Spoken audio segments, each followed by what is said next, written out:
नमस्कार बच्चों। आज हम बात करने वाले हैं आपके बोर्ड एग्जाम की बात करने वाले हैं आपकी बात करने वाले हैं कि आपको क्या करना है और बात करेंगे कि आपको क्या नहीं करना है। ये जो टाइम पीरियड चल रहा है यानी कि बोर्ड एग्जाम से थोड़ा पहले का पीरियड है और बोर्ड एग्जाम के दौरान का जो पीरियड है ये सबसे इंपॉर्टेंट सबसे क्रूशियल पीरियड है। यानी आपको अगर अच्छा स्कोर करना है तो अच्छा स्कोर करने के लिए सिर्फ इतना काफ़ी नहीं होता कि आपने पूरे साल पूरा जोर लगा करके पढ़े हो, बल्कि यहाँ पर आप क्या करोगे ये आपके लिए ज़्यादा इंपॉर्टेंट रहेगा। अपने क्लास में ऑब्जर्व किया होगा, मैंने काफ़ी बार ऑब्जर्व किया है कि जो बच्चे होते हैं क्लासरूम में उनका लर्निंग लेवल काफ़ी सारे स्टूडेंट्स का एक जैसा होता है। यानी पूरे साल जो उनके पीरियोडिक टेस्ट होते हैं या फिर जो लर्न करते हैं उस वजह से लगता है कि वो एक जैसे हैं, एक लेवल पर रहेंगे, उनके एक जैसे परसेंटेज आएंगे। लेकिन जब रिजल्ट आता है एनुअल एग्जाम का या बोर्ड एग्जाम का तो कुछ बच्चे 10 to 15% आगे निकल जाते हैं और कुछ बच्चे 10 to 15% पीछे रह जाते हैं। ऐसा क्यों होता है? वो ऐसा इसलिए होता है कि बोर्ड एग्जाम का जो ये टाइम पीरियड होता है ये सबसे क्रूशियल टाइम पीरियड होता है। उस टाइम पीरियड को वो ठीक से मैनेज कर पाते हैं और कुछ बच्चे उसको मैनेज नहीं कर पाते। यहाँ पे वो टोटली फेलियर हो जाता है उनका टाइम मैनेजमेंट में। और आप सभी को पता है कि अगर यहाँ पर आपने कुछ गड़बड़ कर दी इट मीन्स दैट आपके पास रिकवरी के लिए बिल्कुल भी टाइम नहीं होता। तो यहाँ पर हम बात करेंगे कि आपको क्या करना है एग्जाम डेज से पहले यानी कि एग्जाम स्टार्ट होने से पहले और एग्जाम डे वाले दिन आपको क्या करना है। ओके, ताकि आप रिलैक्स होकर के अपना 100% दे करके अच्छे से एग्जाम दे पाओ। तो चलिए शुरुआत करते हैं। ये आपके लिए काफ़ी इंपॉर्टेंट वीडियो रहने वाला है और इसको मैं कोशिश करूंगा कि ज़्यादा लंबा ना खींचूं, हम टू द पॉइंट रहेंगे। तो सबसे पहले जो हम बात करेंगे कि एग्जाम मोमेंट, जो आपका लास्ट मोमेंट्स अब चल रहे हैं ना आपका, यानी कि कुछ घंटों के बाद ही लगा लीजिए कि आपके एग्जाम स्टार्ट होने वाले हैं, तो हमें क्या ध्यान में रखना है। सबसे पहले जो जरूरी है कि एग्जाम डेज में अभी और एग्जाम डेज में आपको सोशल मीडिया को अवॉइड करना है। अब ये सोशल मीडिया को अवॉइड कैसे कर सकते हैं? इसके लिए आपको लगता है कि नहीं चलो ठीक है, मैंने ठान लिया कि मैं यूज़ नहीं करूँगी या यूज़ नहीं करूँगा। ऐसा हो नहीं पाता। हम उसको यूज़ करते हैं जैसे कि चलो ठीक है ब्रेक ले लिया, ब्रेक में क्या करेंगे, मौज ओपन कर ली, ब्रेक में क्या करेंगे, इंस्टाग्राम पे चले गए और एक बार घुस गए तो 2 घंटे तक पता ही नहीं चलता। तो यहाँ पर आपको सोशल मीडिया को अवॉइड करना है। इन बिटवीन आपको ना तो सोशल मीडिया पे एक्टिव रहना है, कोई पोस्ट तो भूल करके भी नहीं डालनी। आप जैसे इंस्टाग्राम पे स्टोरी डाल देते हो या आपने स्टेटस अपडेट कर दी तो उसको अवॉइड करना है। इससे क्या होता है, डिस्ट्रैक्शंस होता है, क्योंकि कोई कमेंट करेगा, कमेंट करेंगे आप रिप्लाई दोगे, आपके व्यूज़ कितने हैं उसको आप देखोगे, तो बहुत सारी चीज़ें जो माइंड में चलती है और ये एक एक मिनट आपके लिए काफ़ी इंपॉर्टेंट है। ओके, तो सोशल मीडिया को अवॉइड करना, मेरी तरफ से सजेशन तो यही रहेगा कि एक बार आप अनइंस्टॉल कर दीजिए। सबसे बेस्ट तो ये है, अनइंस्टॉल कर दीजिए। जैसे अननेसेसरी अगर ऐप है किसी भी टाइप की, जैसे शॉर्ट वीडियोस की ऐप है तो उनको अनइंस्टॉल कर दीजिए। इंस्टाग्राम है अनइंस्टॉल कर दीजिए। आपकी जितनी भी फालतू की ऐप है उनको आप अनइंस्टॉल कर दीजिए। वैसे भी इस बार आपके टाइम पीरियड में जो आपकी डेट शीट है उसमें इतना ज़्यादा आपको टाइम भी नहीं मिल रहा है कि आपका 6-7 डेज़ का गैप है, आराम से कभी कभी खेल लो गेम या देख लो, तो वो टाइम है नहीं। तो आपको इसको अवॉइड करना है। अगर आपने इसको अवॉइड नहीं किया इट मीन्स दैट आप you are going to waste your time. तो यहाँ पर अगर टाइम वेस्ट करते हो तो आप मौका दे रहे हो अपने कंपटीटर को आपसे आगे निकलने का। तो सबसे पहले हमें सोशल मीडिया है उसको अवॉइड करना है। अवॉइड करने का मतलब है कि आपको कुछ अननेसेसरी ऐप को अनइंस्टॉल करना है और बाकी जो ऐप है जिनको आप यूज़ कर रहे हो तो वहाँ पे स्टेटस वगैरह स्टोरी वगैरह कुछ भी आपको पोस्ट नहीं करना है। सेकंड, आपको एग्ज़ाम के बाद जो डिस्कशन होता है, जैसे आप क्या करते हो कि एग्ज़ाम दे करके आते हो, जैसे अभी आपके माइनर सब्जेक्ट के एग्जाम हुए तो एग्जाम दे करके आते हो। एग्जाम दे करके आने के बाद आप क्या करते हो, आप चैट करते हो। किसके साथ? अपने फ्रेंड्स के साथ चैटिंग करते हो। उससे पूछते हो अच्छा फर्स्ट का क्या किया, अच्छा सेकंड का क्या किया, यार मेरे तो टीचर ऐसा आया था, बड़ा खड़ूस टीचर था, मेरे मस्त था। मतलब हम वो चैटिंग करते हैं, क्या पूछते हैं, कितने क्वेश्चन हुए, कितने क्वेश्चन नहीं हुए, उसका क्या आंसर रहेगा। ओके, हमने ये चैटिंग की एक के साथ, फिर की हमने दूसरे के साथ, फिर की हमने तीसरे के साथ। ओके, उसमें हमने टाइम वेस्टेज कर दिया ना, टोटली हमने टाइम वेस्ट किया। दूसरा एक और चीज़ भी होती है कि जब आपने कंपेयर किया वहाँ पर किसी और के साथ, तो जो आपका कंपटीटर है उसका स्कोर बन रहा है, आप उसके 40 में से 39 करेक्ट आ रहे हैं, ठीक, यानी कि 50 क्वेश्चन उसने किए, 50 में से 46 उसके करेक्ट आंसर जा रहे हैं, क्लियर। और आपका क्या हो रहा है, आपके उससे 2 कम रह रहे हैं, टेंशन होगी। टेंशन से क्या हुआ, आपका अगले एग्जाम की प्रिपरेशन ठीक से नहीं हो पाएगी, लॉस हो गया ना हमारा। एक तो टाइम वेस्टेज हो गया, दूसरा हमने कंपैरिजन कर दिया। तो ये बिल्कुल भी नहीं करना। फिर भी अगर आपको लगता है कि आपके बेस्ट फ्रेंड है उनके साथ आपको डिस्कस करना है, थोड़ा बहुत हल्का फुल्का डिस्कस करना है, कॉल कीजिए, चैटिंग मत कीजिए, क्योंकि चैटिंग में आप 2-3 घंटे लगा दोगे। दूसरा ये कि आंसर आपके लिए एक ये भी इस बार रहेगा कि अच्छा ठीक है, आंसर की आई कि नहीं आई। तो एग्ज़ाम अगर दे के आए हो तो उसके बाद इवनिंग में आप आधे घंटे किसी एक पर्टिकुलर चैनल पे जा कर के देख सकते हो कि आंसर की आ गई या नहीं आ गई। वरना ऐसा नहीं कि आते ही फिर आप कमेंट करने लग जाओ कि अच्छा ये सर मैम ये आंसर की डाल दीजिए, ये कर दीजिए, वो कर दीजिए, तो वो आपको टाइम वेस्टेज नहीं करना है। क्लियर? यानी कि जैसे एग्जाम से आए थोड़ा सा ब्रेक लीजिए, किसी बेस्ट फ्रेंड से बात करनी है तो कॉल कीजिए, अदरवाइज नेक्स्ट एग्जाम के ऊपर आपको जंप करना है। क्लियर? तो इस चीज़ को भी आपको अवॉइड करना है। उसके बाद थर्ड जो इम्पोर्टेंट टिप्स रहेगा कि आपको सेम स्टडी मटेरियल है वो फॉलो करना है। यहाँ की क्या हुआ कि आपने पूरे साल तो कुछ और पढ़ा है और यहाँ पर किसी फ्रेंड ने आपको बता दिया, क्या बता दिया कि इस बार जो एग्ज़ाम आया था ना कि उस बुक में से एज इट इज़ आया था सारा। वैसे ऐसा होता नहीं, सभी बुक में से होता है। एनसीईआरटी में से अगर उठाओगे तो टोटल आपका एनसीईआरटी में से होगा। जैसे एमसीक्यूज आप देख रहे हो तो कुछ स्टूडेंट्स के कमेंट्स आपने देखे होंगे कि सर ये तो क्वेश्चन यहाँ से मुझे दिखा ही नहीं। अगर एनसीईआरटी आप फॉलो करोगे तो वहाँ पे ही आपको सारे क्वेश्चंस मिलेंगे। कुछ क्वेश्चंस जो आपके कॉमन क्वेश्चंस होते हैं, कॉमन क्वेश्चंस मतलब जो आपने जो सीखा है उस पर बेस्ड, जो हाई ऑर्डर थिंकिंग स्किल्स के क्वेश्चंस होते हैं वो आपके निकलेंगे, जो किसी बुक में नहीं होंगे लेकिन आपने क्या समझा उस पर बेस्ड होंगे। ओके, तो इसमें आपको सेम स्टडी मटेरियल को फॉलो करना है, चाहे कोई कुछ भी कहे। आपके पास जो भी बुक है उसको फॉलो कीजिए, एनसीईआरटी को फॉलो कीजिए, जो भी आपके पास क्वेश्चन बैंक है उसको फॉलो कीजिए। ये नहीं कि फ्रेंड ने बता दिया और मार्केट में आप दौड़े जा रहे हो कि अच्छा मुझे भैया ये बुक दे दो, तो ऐसा बिल्कुल भी नहीं करना है। क्लियर?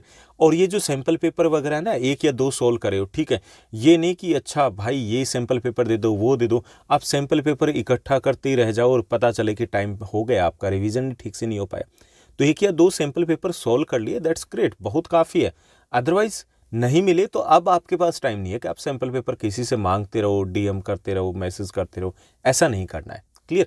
यानी कि सेम आपके पास जो भी है उसको फॉलो कीजिए। कुछ भी नहीं है, एनसीईआरटी की बुक को पढ़ लीजिए और डिटेल में कहीं पे वीडियो अवेलेबल है तो वो वीडियो देख लीजिए, वही करना है आपको। क्लियर? तो ये भी आपको ध्यान में रखना है कि स्टडी मटेरियल है उसमें चेंज बिल्कुल भी नहीं होना चाहिए। उसके बाद है focus on next exam without wasting time.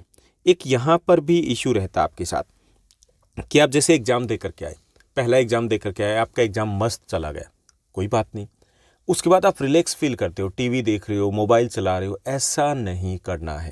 Okay, आप रिलैक्स फील नहीं कर सकते कि ठीक है एग्ज़ाम हो गया। और दूसरा ये भी होता है कि नॉर्मली भी ये होता है कि ठीक है एग्ज़ाम हो गया उसके बाद शाम को पढ़ेंगे, इतना टाइम है आपके पास? बिल्कुल नहीं। अगर आप लेट स्टार्ट करते हो इट मीन्स दैट आप कंपटीटर को फिर मौका दे रहे हो कि वो आपसे आगे निकल जाए। क्योंकि आप किसी भी चैप्टर को लगाइए वो आपके ऊपर डिपेंड है, आप उसको 4 घंटे में कीजिए, डीपली स्टडी कर सकते हो ना, ज़्यादा टाइम रहेगा। और ज़्यादा टाइम कब मिलेगा आपको? जब आप अर्ली स्टार्ट करते हो। तो जितना पॉसिबल हो सके उतना अर्ली आपको स्टार्ट करना है। जैसे एग्जाम दे करके उसके बाद आप नेक्स्ट एग्जाम के बारे में सोचिए, उसकी स्ट्रैटेजी बना लीजिए। आते ही स्ट्रैटेजी बना लीजिए कि आपको आज कितना करना है, मॉर्निंग में कितना करना है, इवनिंग तक कितना करना है और कब तक आपकी कितनी रिवीजन होनी चाहिए। 1 करनी है, 2 करनी है, एटलीस्ट आप 2 तो करोगे, एक थोड़ी सी स्लो होगी, एक फास्ट होगी। चाहे आपका 1 डे का गैप है तो भी कौन से टॉपिक के ऊपर फोकस करना है तो वो आप आते ही तुरंत करोगे, उसी के अकॉर्डिंग आपको करना है। ठीक, ये स्ट्रैटेजी होनी जरूरी है कि आपको कितने घंटों में क्या क्या करना है, क्योंकि इससे थोड़ा सा माइंड अलर्ट रहेगा कि हाँ मुझे आज ये करना है और नहीं हो पाया तो थोड़ी टेंशन होनी भी बनती है। उसके बाद नेक्स्ट जो मेरी तरफ से रहेगा कि प्रॉपर रेस्ट आपका होना चाहिए, बहुत इंपॉर्टेंट है। अब काफ़ी सारे स्टूडेंट्स क्या करेंगे, कंपटीटर है, ठीक है, पढ़ना अच्छी बात है, बहुत अच्छी बात है, आप लेट नाइट स्टडी करते हो, दैट्स ग्रेट, अच्छी बात है। लेकिन उसमें ये नहीं करना है कि आपने जैसे एग्ज़ाम है नेक्स्ट डे और आप पूरी नाइट स्टडी किए जा रहे हो, फिर आपको लॉस हो सकता है। क्योंकि वहाँ पर कई बार ऐसा होता है कि आपने यहाँ पर तो कंट्रोल कर लिया, एग्ज़ाम में जाकर के आप उतना माइंड अलर्ट फील नहीं करता, कुछ माइंड से स्किप हो गया तो वो आपको याद ही नहीं हो पाएगा ठीक से। ओके, तो ये पहली चीज़। दूसरी चीज़ कि एग्ज़ाम आपके 15-20 डेज तक चलने हैं, तो आपको कम से कम 4 से 5 घंटे सोना है। 4 घंटे कर लीजिए तो भी काम चलेगा, लेकिन इससे कम नहीं। 5 घंटे करते हो दैट्स ग्रेट, यानी कि यहाँ पे 6 घंटे हम नॉर्मली कहते हैं कि चलो कोई ना, एग्जाम डेज में अगर आप थोड़ा सेक्रीफाइस करोगे तो चलेगा, कुछ नहीं होने वाला। ओके, लेकिन इतना तो सोना पड़ेगा, यानी अगर आप रात को 2 बजे तक स्टडी कर रहे हो तो 6 बजे तक सो जाइए, या फिर आपने मान लीजिए कि 3 बजे तक स्टडी की, रात को फुल नाइट आप चल रहे हो, तो 7 o'clock तक घर वालों को बोलिए कि मुझे सोना है, ठीक। तो उसी के अकॉर्डिंग सोइए, और फिर ये 15 डेज तक वो पैटर्न सेम रखिए, चेंज मत कीजिए कि आज आप एक दिन 3 बजे सो रहे हो, एक दिन 4 बजे, ऐसा नहीं, फिर भी गड़बड़ हो जाएगी। क्लियर। तो आपको प्रॉपर रेस्ट लेना है। क्यों लेना है? ताकि आप फ्रेश फील कर पाओ, ताकि आप ठीक से आंसर्स हैं उनको दे पाओ। उसके बाद एक और इम्पोर्टेंट रहेगा आपके लिए, डोंट बी ओवर कॉन्फिडेंट। जैसे काफ़ी सारे स्टूडेंट्स के कमेंट से लग रहा है हमारी 2 रिवीजन हो चुकी है। कोई बात नहीं, 2 रिवीजन हो चुकी है, वैसे प्रॉपर वे से ये कहा जाता है कि आपकी 7 रिवीजन होनी चाहिए फाइनल एग्जाम से पहले, ऐसा कहा जाता है। जो बच्चे टॉप करते हैं, जो बच्चे NTSC या जो भी नीट वगैरह क्रैक करते हैं, तो ये आपकी 2 हो गई, 3 होगी, कोई बात नहीं, और कॉन्फिडेंट नहीं होना है। अगेन एक और रिवीजन कर लीजिए, ओके, एक और रिवीजन कर लीजिए। तो वो ज़रूरी है कि अगर रिवीजन हो चुकी है, फिर दोबारा से आप उस बुक को उठाइए और वर्ड टू वर्ड आप रीड कर लीजिए। नया सैम्पल पेपर आप कवर कर सकते हो, खुद आंसर देने की कोशिश कीजिए। तो वो करना, ओवर कॉन्फिडेंट नहीं रहना इस टाइम पीरियड में, क्योंकि ओवर कॉन्फिडेंट रह रहे हो, आपने रिवाइज नहीं किया, और जब आप रिवाइज करोगे तब आपको एग्जैक्टली पता भी लगेगा कि हाँ, ये टॉपिक इतना क्लियर नहीं था जब मैं पहले किया था। तो ओवर कॉन्फिडेंट नहीं रहना है। आपका जितना रिवीजन पहले उसका है, कोई बात नहीं, आप फिर से कीजिए। हो सकता है आपने पहले जो क्वेश्चन किए वो ईजी वाले किए हों, आगे कुछ डिफ़िकल्ट क्वेश्चंस भी आपको दिए गए हैं। उसके बाद 7th जो रखना है आपको इन 15 डेज में ध्यान, वो है अपनी हेल्थ का ध्यान रखना है। आपने चाहे कितनी मेहनत की हो, आपकी तैयारी पूरी हो चुकी होंगी, लेकिन अगर यहाँ पर आपको कोल्ड हो जाता है, यहाँ पर आपको फीवर हो जाता है, होगी ना गड़बड़। क्योंकि अगर कोल्ड या फीवर हो गया तो आप चाहोगे तो भी फुल नाइट स्टडी नहीं कर पाओगे, चाहोगे तो भी ठीक से आप एग्ज़ाम नहीं दे पाओगे, प्रॉब्लम आएगी। और उस वक्त वो नेगेटिविटी आ जाती है कि उस वक्त अगर नहीं हो पाए तो हम चाहें तो भी हमारे कंट्रोल में नहीं है, और नेगेटिविटी आ जाती है। फिर हम सोचते हैं कि कोई ना, छोड़ो, देखा जाएगा एग्जाम में, देखा क्या जाएगा, आपका स्कोर तो गया नीचे। क्लियर। तो हेल्थ का बहुत अच्छे से ध्यान रखना है। जैसे स्वेटर वगैरह डालना शुरू कर दो, मतलब ऐसा हीरो बनने की ज़रूरत नहीं, स्वेटर डाल करके ही एग्ज़ाम में जाना, ताकि वहाँ पे रूम में ठंड महसूस ना हो। सुबह शाम है स्वेटर डालिए, इनर वगैरह डाल सकते हो। क्लियर। और लेट नाइट स्टडी करिए, सॉक्स पहन सकते हो। आप जब भी अगर बाहर निकलते हो घर से रात को, जैसे आप छत पे या जैसे भी निकलते हो, रूम से अगर निकल रहे हो, तो भी कैप वगैरह लगा लीजिए, ठीक। तो वो आपको प्रॉपर वे से ध्यान रखना है। थोड़ा सा भी हल्का सा कोल्ड या ऐसा कुछ महसूस हो तो आप प्रॉपर मेडिसिन ले लीजिए पहले से ही। क्लियर। तो ये ध्यान रखना है, क्योंकि पूरी मेहनत पे पानी फिर सकता है अगर आपकी हेल्थ को कुछ हो जाता है, तो वो आपको प्रॉपर तरीके से ध्यान रखना है। तो ये है हमें इन 15 डेज में क्या करना है। उसके बाद एग्ज़ाम डे की बात करेंगे कि एग्ज़ाम डे वाले दिन आपको क्या करना है। सबसे पहले एक जो छोटी सी चीज़ है जो मैंने ऑब्जर्व की थी मेरे क्लासमेट के साथ, कि आप में से जो 10th क्लास के स्टूडेंट्स हैं, 12th के तो नहीं करते, 10th के कई बार गड़बड़ कर देते हैं। अच्छा, आप कई दिनों से घर बैठे हैं, मैं एक न्यू ड्रेस पहन के जाऊँगा या जाऊँगी, ओके। अब उसमें क्या होता है कि न्यू ड्रेस है, एक तो उसमें से अजीब सी स्मेल आती है। कई बार ऐसा भी होता है कि वो हमें लगता है कि काफ़ी ज़्यादा ऐसा हो सकता है कि नहीं हो, हमारा पूरा ध्यान ही उसी तरफ जाए, हो सकता है दूसरों का ध्यान उस तरफ जाए, हो सकता है वो फिट ना हो प्रॉपर तरीके से।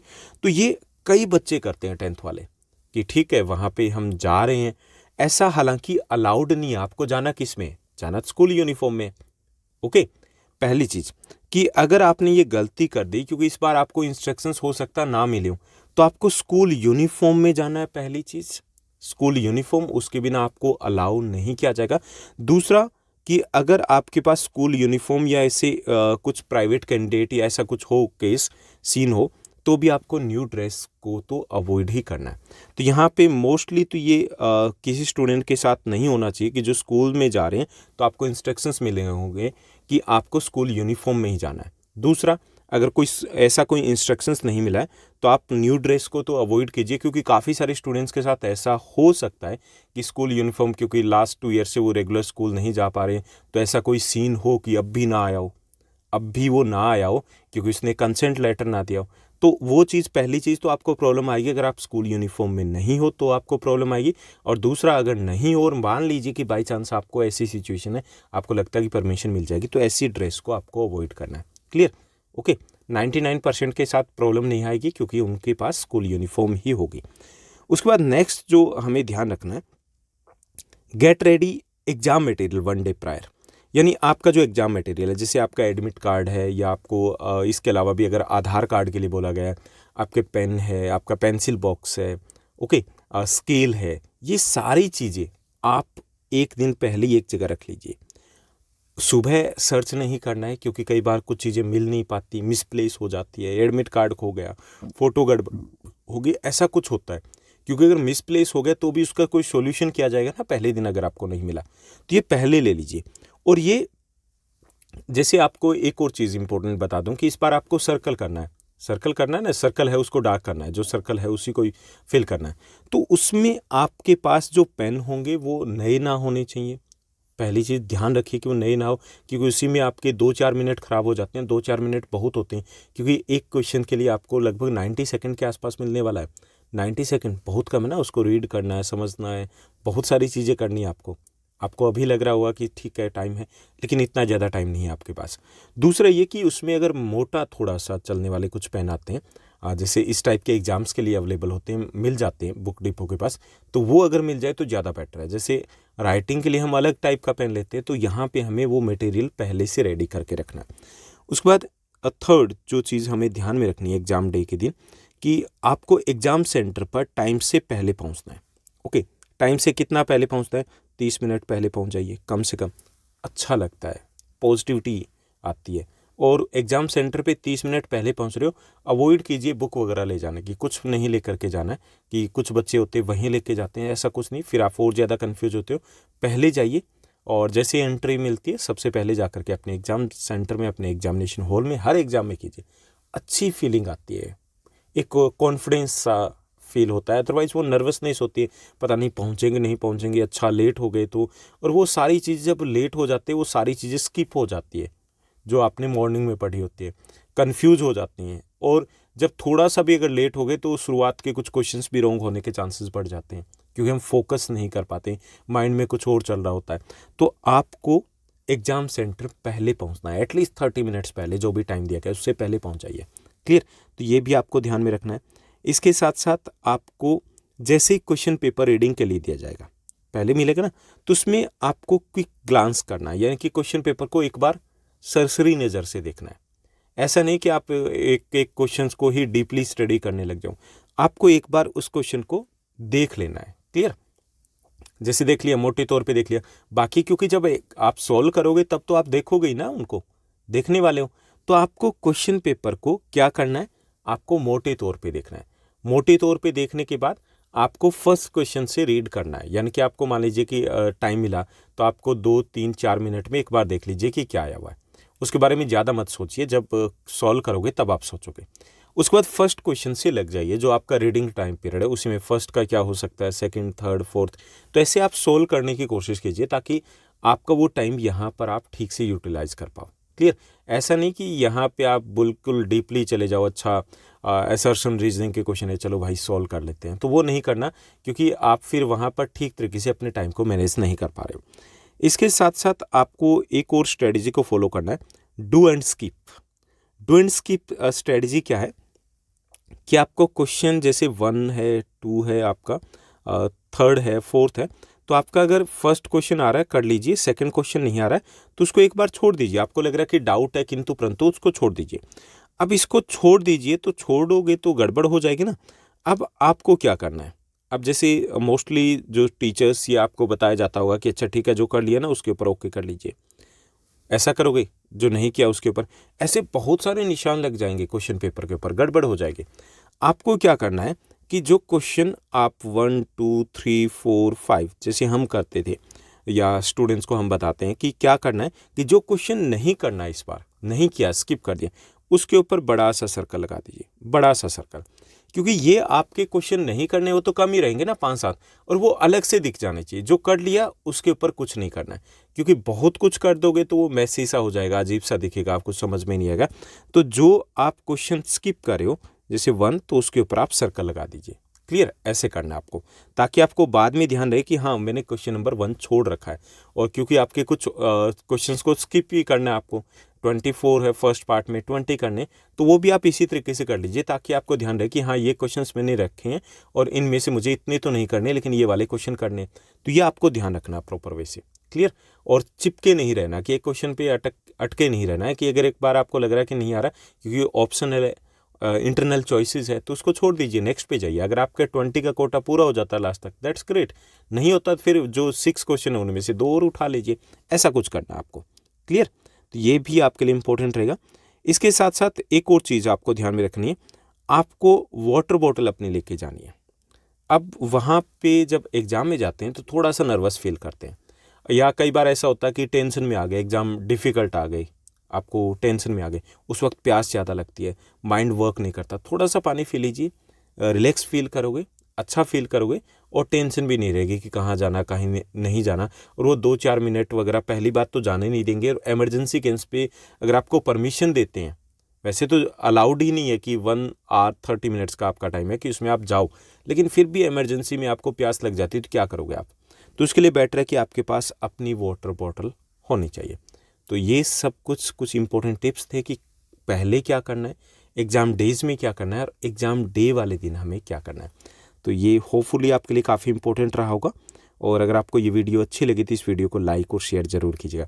और हाँ, एक और चीज़ कि मैंने कुछ दिन पहले एक वीडियो पब्लिश की थी नाइट स्टडी को लेकर के, कि नाइट स्टडी, क्योंकि इन डेज में आप नाइट स्टडी करने वाले हो तो नाइट स्टडी करने का बेस्ट वे क्या होता है, यानी आपको क्या करना है, कौन सी चीज़ों को फॉलो करना है, उसका टाइम टेबल क्या रहना चाहिए, कब से कब क्या पढ़ना है, कितने घंटे तक पढ़ना है, कितने घंटे तक नहीं पढ़ना है, किस टाइम कौन सा सब्जेक्ट पढ़ना है। तो सारी चीज़ें मैंने डिटेल में यहाँ पर डिस्कस किया। तो इस वीडियो को अगर नहीं देखा तो इस वीडियो को देख लीजिएगा।